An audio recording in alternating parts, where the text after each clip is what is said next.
Indonesia, sa loob ng isang araw ay nakakabenta ng 100,000 tasa ng kape. Gaano nga ba ito kahanga-hanga? Ngayon, maaari na rin itong matikman sa Taiwan. Ang susi ay nasa pagdagdag ng natural na asukal na palma na nagbibigay sa kape ng dagdag na natatanging lasa ng karamel. Samantala, ang nangungunang coffee brand ng Vietnam ay nagbukas na rin ng tindahan sa Taiwan upang pasukin ang coffee market ng Taiwan na 50 bilyon.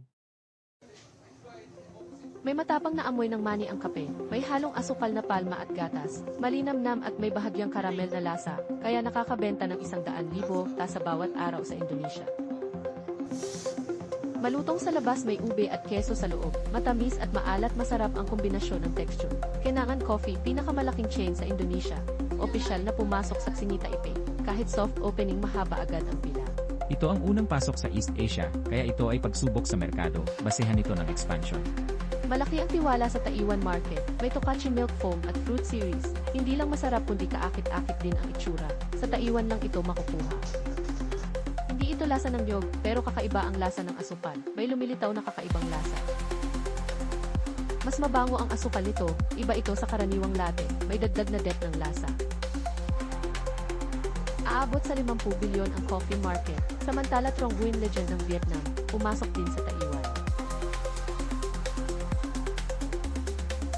Sa pamamagitan ng tradisyonal na drip filter, bawat patak ay puro at matapang ang aroma, matapang ang lasa, tunay na Vietnamese style, higit 4 bilyong tasa kada taon, kilalang Korean coffee brand, pumasok na noong huling Marso.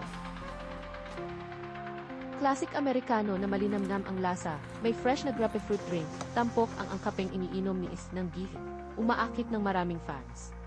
Magkakaiba talaga ang panlasa ng bawat tao sa kape, may ilang Taiwanese na mahilig sa Korean coffee.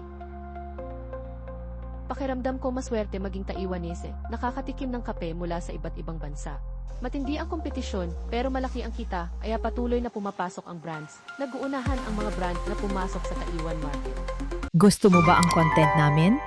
Mag-subscribe at i-follow na ang Liho TV.